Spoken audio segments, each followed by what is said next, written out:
All right, welcome to the deep dive. Hmm. Today we are diving into something I think pretty fascinating for anyone who's ever, thought about what it means to really become a professional in any field. Yeah. But we're looking at it through the lens of medicine today. Right. And we're going to be talking about professional identity formation, or PIF. Yes. And to do that, we have a really great source, a big review article called A Scoping Review and Theory-Informed Conceptual Model of Professional Identity Formation in Medical Education. Yes. This was a really comprehensive review. They looked at over 2,400 abstracts initially and narrowed that down to 204 key articles Yeah. published between the years 2000 and 2021. So a really thorough look at the research. Okay, so they really do their homework. So our mission, should you choose to accept it, and of course you already have by tuning in, is to really get a grasp on this idea of PIF, professional identity formation, and why it matters, especially when we're talking about training doctors, right? Yeah. We want to try and give you sort of the key insights and not bog you down in a lot of technical jargon. Yeah, absolutely. I think that there are a lot of really interesting insights in this review for anybody who's, on their own career path, or for anybody who's leading a team, or even just anybody who's interested in how professionals kind of develop into who they become. Yeah. It's really about more than just, learning skills for this particular profession. It's really about how someone comes to think, act, and feel like a professional in their field. Yeah, this idea of think, act, and feel. I mean, that really sums it up, right? Like, Right. It's more than just having the technical know-how. Right. And the review actually starts by asking this really basic question. What does it even mean to think, act, and feel like a physician? Yeah. And the authors point out that, if there's not clarity on that, it can lead to some problems, people feeling disengaged or even behaving unprofessionally. So it's almost like, well, if you don't know what the target is, how do you hit it? Right. Yeah. That's a great point.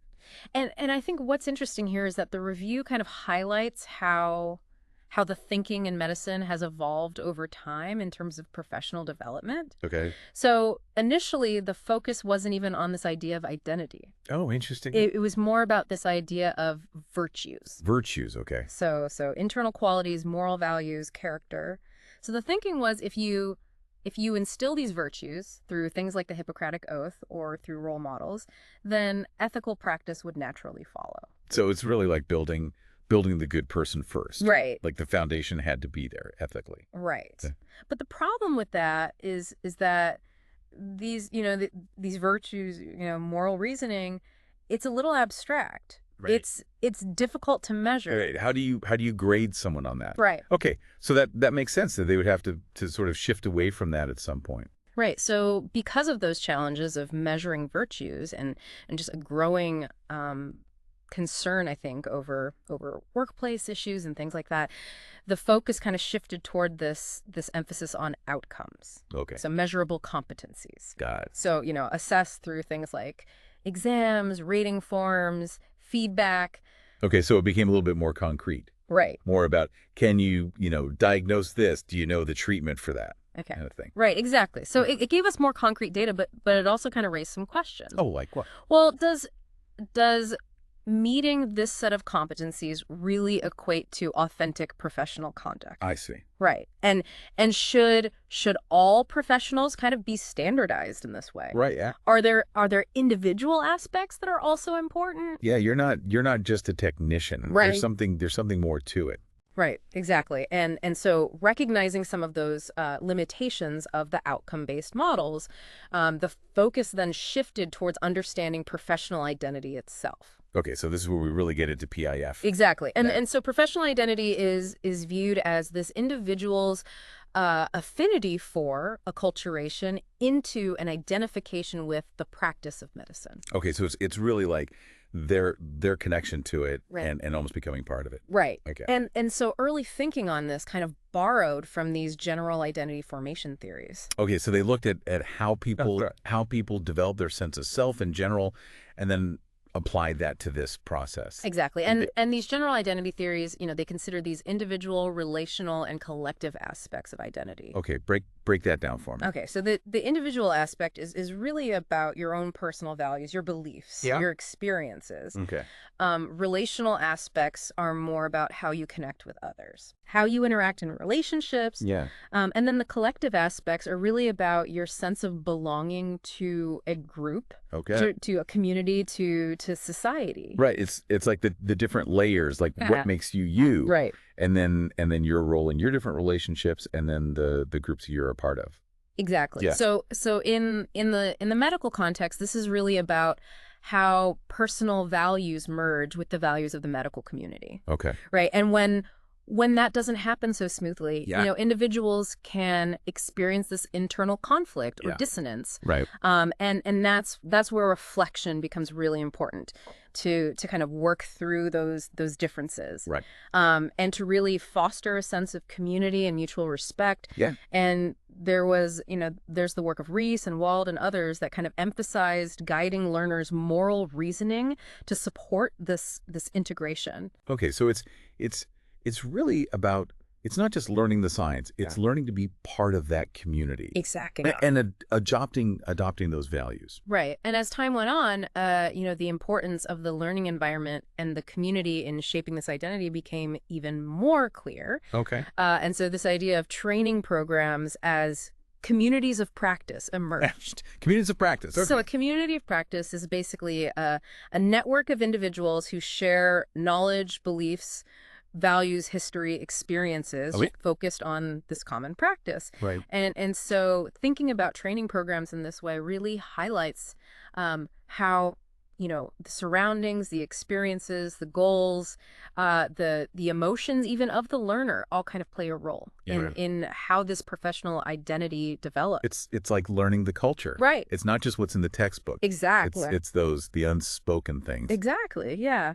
And within these communities, there are lots of things that can contribute to PIF. Yeah, like what? Well, things like the curriculum design, the codes of conduct, the expectations, the roles, graded autonomy, as you kind of progress through the program, experiential learning, feedback, mentorship. Right. All of these things contribute to that identity development. There's a lot of pieces. There are a lot of pieces. Right. And the review actually did a very meticulous job of identifying just a whole range of different factors that can influence PIF. Wow. And they operate at these different levels, right? So there's individual factors, personal values, adaptability, motivation. Then there's interpersonal, relationships with the team, peers, mentors, patients. Right. Then there's programmatic influences like the structure of the program, mentoring, assessments, the hidden curriculum. And it goes even wider than that, right? It does. Like society as a whole Right. has expectations for doctors. Right. So there's these institutional and societal levels as well, right? Yeah. And that can be things like the formal curriculum, leadership support, Right. Media portrayal of physicians, societal expectations. Yes, it's a whole web, isn't it? It is. It really highlights the complexity of PIF. Yeah, wow. So what does this whole process actually look like? Like what's this journey of building a professional identity? How does that unfold? Well, the review describes it as being personalized, dynamic, nonlinear, deliberate, continuous, complex, multifaceted, stage-based, and developmental. Okay, so basically it's not a checklist. No. It's a journey. It's a journey. Okay, and a journey that probably has some bumps along the way, right? It does. I mean, not always straightforward, you said. Right. The review actually talks about these concepts of resonance and dissonance. Resonance and dissonance, okay.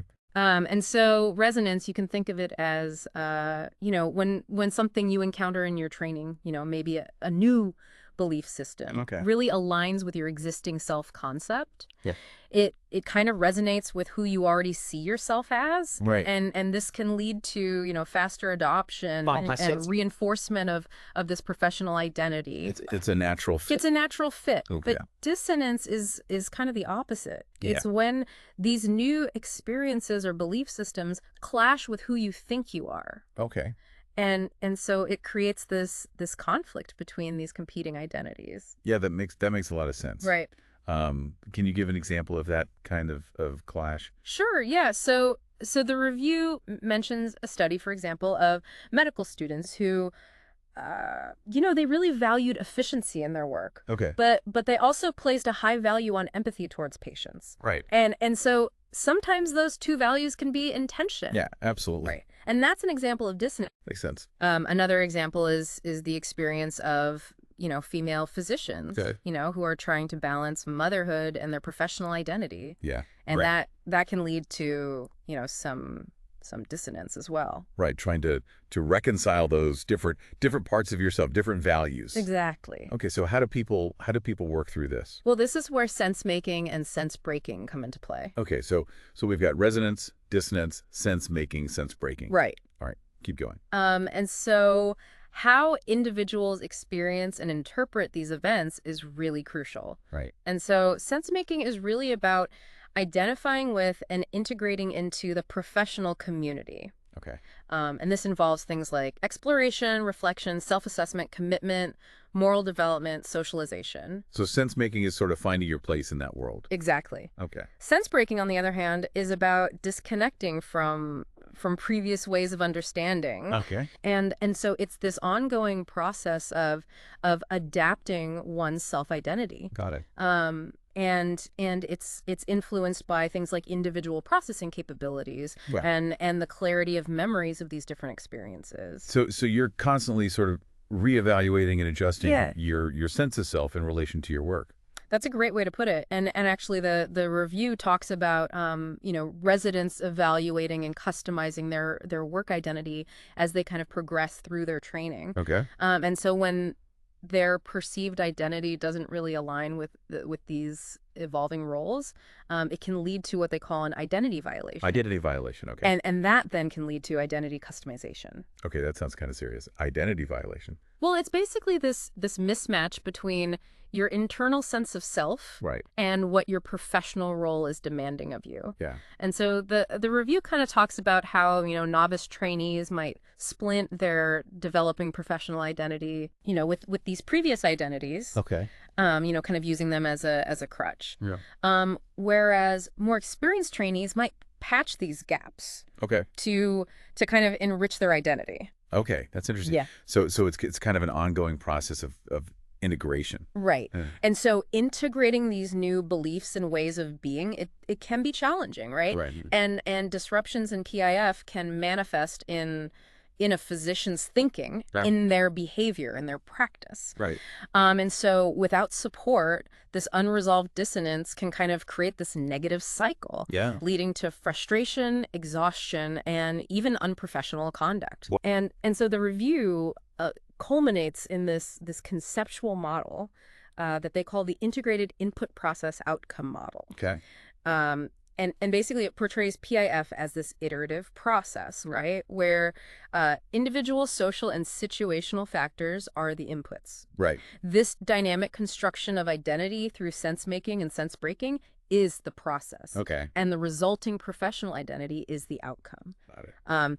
And this model really emphasizes this continuous feedback loop, right? Right. And the interplay of these various factors. It's a lot to juggle. It is. Okay, so thinking about training, what kind of learning environment, what would be ideal for supporting this whole process? Well, I think ideally learning environments should provide learners with voice agency and autonomy, Okay. offering them opportunities for growth, with increasing independence, but all within these supportive communities of practice. Right. And things like longitudinal role modeling, coaching, feedback, mentorship Right. are all crucial elements. Yeah, so it's really about, it sounds like, creating this supportive Right. and almost nurturing environment Yeah. is just as important as teaching the skills. Absolutely. Yeah. Okay, so this has been a really interesting look Hey. at PIF, at professional identity formation. But I think it's important to point out that this review, as thorough as it was, did have some limitations. It did. And the researchers themselves acknowledge that there's a relative scarcity of data on senior practitioners. Okay. How PIF kind of continues to evolve throughout a career. Right. So we're mostly looking at people who are in training. Right. Okay. And also it was, the review focused on, mostly North American and European practices Yep. and English language articles. All right. So there could be Or could be. other perspectives, other important things happening in other contexts Right. that they didn't capture. Yeah. Okay, so what's the takeaway? I mean, for you, the listener, what do we want you to kind of come away from this deep dive understanding? Well, I think the key takeaway is that becoming a professional, in this case a physician, Right. it's a really complex but ultimately essential developmental process. Yeah. It's not just about acquiring knowledge and skills. It's about deeply integrating the values and beliefs of the profession into your own sense of self. And it's not something that just happens, No. overnight. No. It's a process. It's a journey. Right. And the emphasis on PIF as this dynamic, iterative process, involving reflection, sense making, adaptation. Right. That really highlights that it's, professional growth is continuous. Yeah. It's a journey, and there are going to be times when things align, Right. and times when there are conflicts, and that's okay.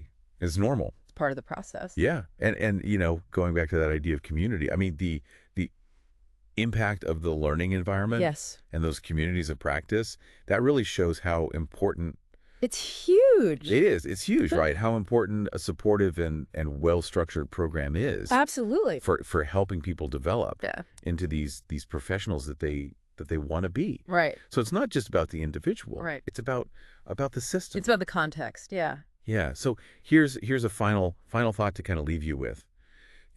Thinking about how deeply intertwined personal and professional identities become. Yeah. How might understanding this formation process in medicine, offer insights into other fields, Right. other things that you might be involved in, Yeah. or curious about, That's a great point. perhaps the struggles Yeah. and triumphs in becoming a physician resonate in unexpected ways with the journey of becoming an expert in any domain, really. Absolutely.